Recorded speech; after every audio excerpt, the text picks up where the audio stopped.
Good day mga kasityo, welcome muli sa aking channel sa Antonio Adventure Attack and Survival. Sa hapong ito, ang ating kababalaghan ni Soris ay tungkol sa palit engkanto. Kaya samahan nyo na ako at tayo ay umatak na. Ayon sa nagkwento sa akin tungkol dito sa palit engkanto, ay medyo sinaunang kwento na, pero napakagandang ikwento dahil naging interesado ako. Ayon sa kay Glenn, tago na lang natin sa pangalang Glenn, yung nagkwento sa akin, sa kanila daw probinsya, somewhere in Bicol, ang kanilang mga paniniwala, pamahiin o yung mga kinagisnan na kwento ng matatanda noong unang panahon ay meron palang palit engkanto. Ang ibig sabihin nitong palit engkanto ay kung sakali daw ng isang bata, matanda, babae, lalaki, dalaga o binata ay naibigan ng engkanto, ito ay papalitan. At yung tunay na tao isasama ng engkanto at mag-iiwan ng bakas na ang tingin ng mga tao ay kamukha ng taong nawala, pero hindi pala, kundi yun ay tinatawag nilang palit engkanto. At ayon sa kwento sa akin ni Glenn, sa kanila daw ay may binatang nawala. Ang binatang ito ay nangisda sa isang ilog. Madalas siyang nangingisda doon, nakakahuli siya. At tuwing hapon, ang dami raw niyang nahuhuling isda. Ngayon nagtataka yung mga tao bakit laging ang dami niyang nahuhuli. At sabi ng mga tao, baka ikaw ay naiibigan na ng engkanto, kaya lagi kang maraming nahuhuling isda at ikaw ay binibigyan para mawili ka ng mamingwit lagi sa ilog. At doon sa ilog na yon, may isang malaking puno ng balete, kaya pag mainit ang araw, nandun ka sa silong, ay napakasarap namang mamingwit at preskong presko at hindi ka maiinitan. At doon na nag-umpisa yung papaano napalitan ng engkanto ang binatang nawala na pag-akala nila ay nalunod na sa ilog. Dahil yung binata ngay namimingwit lagi, bingwit siya ng bingwit doon. Tumating na ang dami niyang nahuhuli, bumingwit siya ng bumingwit. Sumabit yung kanyang biwas. Nagkataon na wala pala siyang reserbang bingwit, yung talim ng bingwit kung tawagin sa amin sa Quezon ay biwas.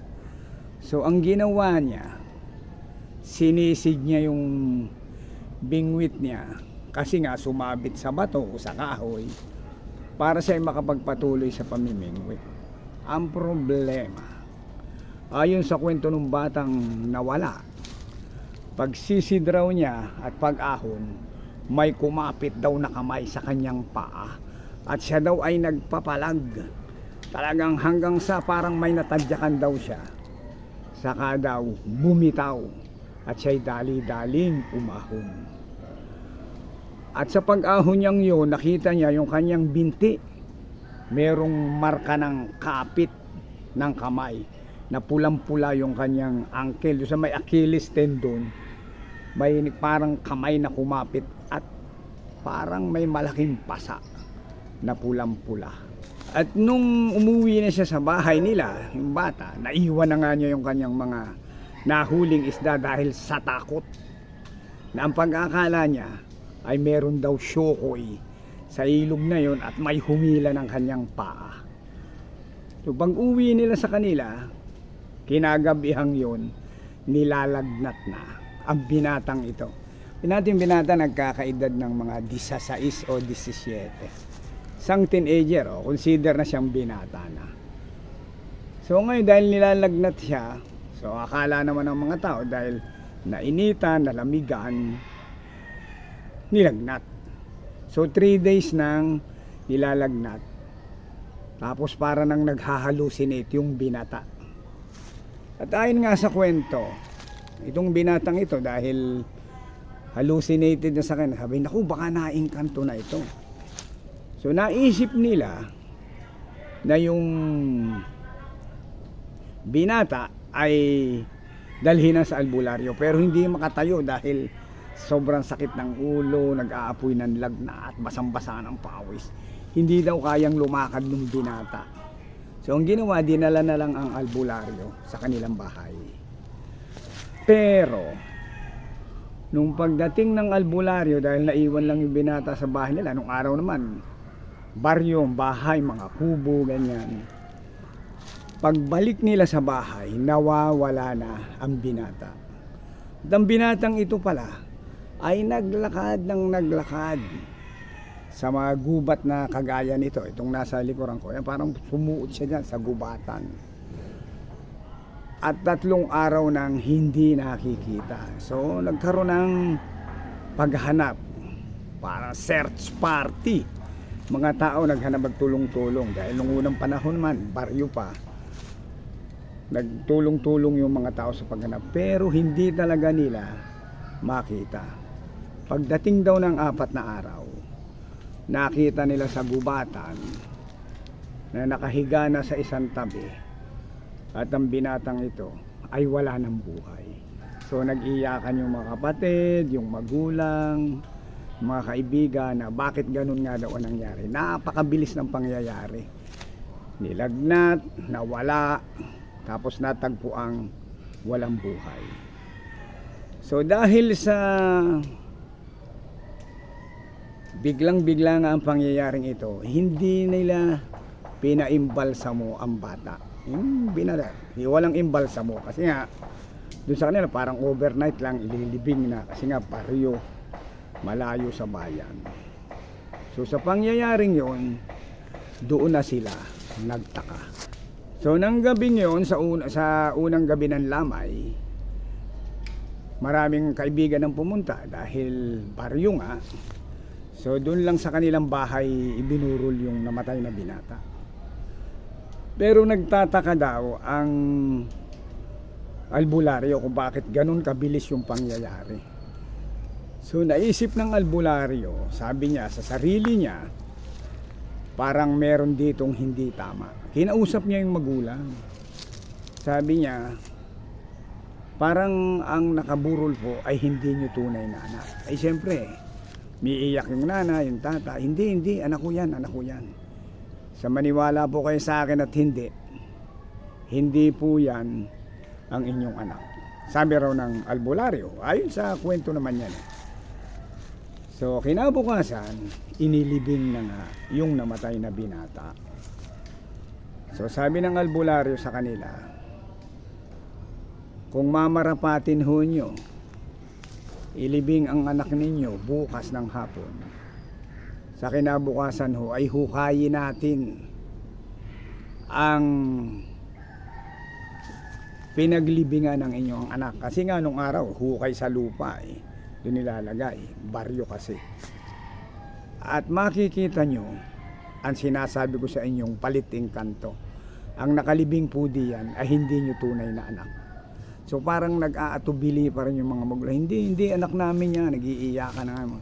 Di po yan totoo. Sabi daw nung albularyo, kung sakali man po na mali ang aking naisip, pwede ho nyo akong ipakulong. Oras na hukayin natin, at kung ang nandoon pa rin sa kabao ay ang inyong anak na binata, pwede po ninyo akong ipakulong. Parang hindi naman siya pustahan, pero talagang pinaano nung albularyo na totoo ang kanyang sinasabi. Kaya doon, pagkalibing, nung kinagabihan sa sumunod na araw, ay pumunta yung, ayon sa kwento pumunta yung tsuhin, yung tata, yung nanay wala na, at yung mga ibang kaibigan na magpatunay na hindi talaga yung binatang yon ang nakalibing doon. Kaya nung gabing yon, nung pumunta na nga yung mga tao, siguro mga 10 tao yon, dahil bawal nga sa batas na pag may inilibing ng namatay ay yung hukayin sa hindi tamang panahon, at least parang 5 taon bago hukayin. Pero sabi ng albularyo, nakahanda po akong makulong, makalabos. Patunayan ko sa inyong totoo ang aking sinasabi. So nung gabing yun, hinukay nga nila. Ayon sa kwento hinukay nga nila yung pinaglibingan ng binata. At nung mahukay na nila, sabi ng albularyo, kahit di nyo na po iangat ng kabaong, buksan nyo na lamang po. So nung binuksan daw yung kabaong, ang laman, alam nyo ba kung ano? Palapa ng niyog. Yun ang nakalagay, yung may bungo ng palapa, yun ang nakalagay doon. Nagmalikmata ang mga tao, ibinurol pala nila ay palapa ng niyog. Sa tingin nila ay yung binatang nawawala. At yun na nga ang sinasabi nung albularyo, napalit engkanto. Kaya doon sila nagtaka kung bakit nangyari ang ganun. So dahil nawala nga yung binata, pinalabas na lang nila na missing person. Sabi na hindi natagpuan kung namatay na hindi pa, consider pa rin siyang buhay. Dahil ang missing person, pag sa loob ng 2 taon at hindi nagpakita, ay consider na siyang talagang nawawala na. 48 hour missing person na rin, pero consider na namatay yata is 2 years. Hindi ko alam yung sa batas na gano'n. Pero umaasa pa raw yung mga magulang, yung mga kaibigan na buhay ang kanilang anak at buhay ang kanyang kaibigan, nawawala lamang. Pagkalipas daw, dahil lumipas na nga ang mahabang panahon, parang 3 taon, biglang may umuwi sa kanila. Ang umuwi daw sa kanila ay ang binatang nawawala ng 3 taon. At yanong tanda na raw ng hitsura nung binatang ito. So lahat ay natakot, pero iba'y natuwa. Hindi sila makapaniwala dahil ang isip nila ay multo lamang ang binatang ito. So nung makapitan nila, ay hindi pala, pero ang tanda daw ng hitsura. Sabi ng albularyo, gagamutin natin siya at babalik siya sa dati niyang hitsura. At ayon dun sa binata na nawala ng 3 taon, nagkwento siya na siya daw ay pumunta sa isang lugar na napakaganda. May malaking bahay, malalaki ang lamesa, may mga upuan, at lagi daw may mga kasayahan. Ang problema, naku, kinikilabutan na ako rito parang may engkanto na sa paligid ko. Ay ang mga tao daw ay hindi nag-uusap, basta nakatingin lang sa kanya.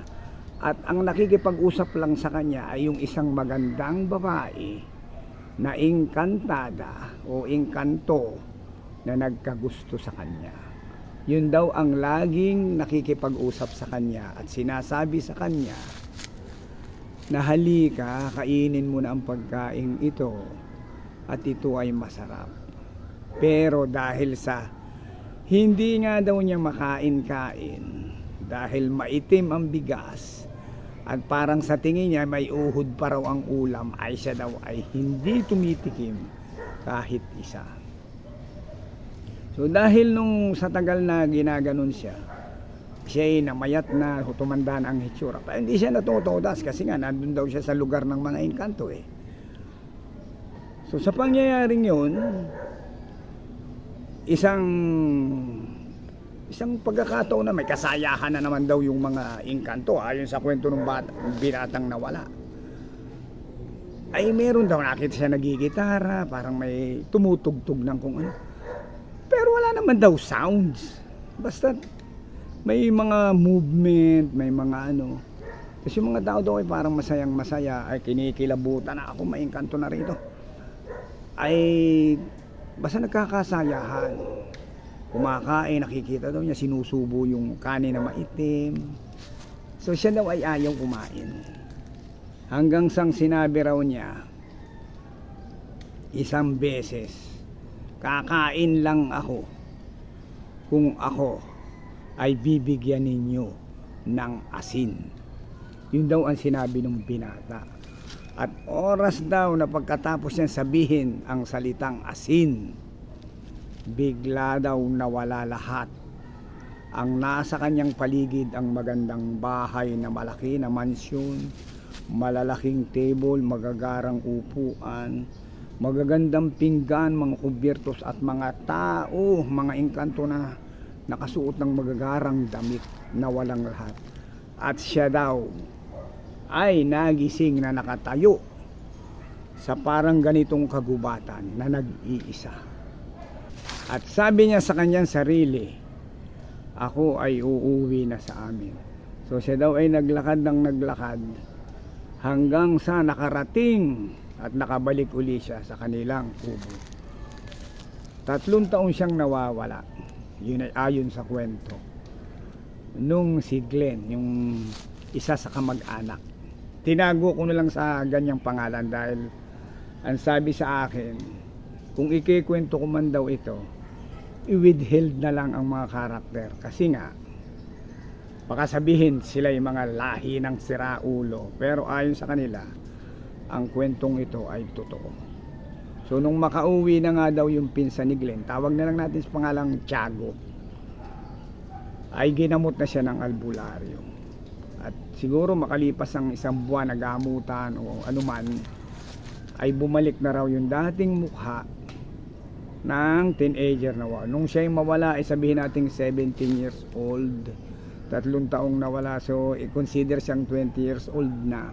Siyempre bata pa rin ang hitsura. Nagpasalamat daw sila at buhat daw noon ang batang ito ay naging palasimba.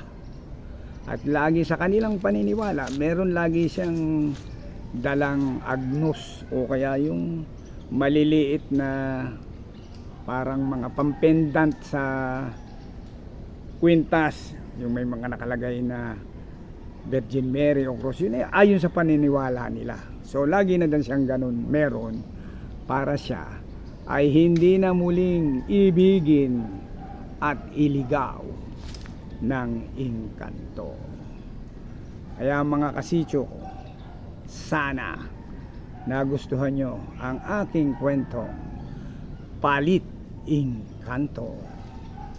Kaya mag-ingat kayo at baka kayo ay mapalitan na rin at magustuhan ng engkanto o engkantada.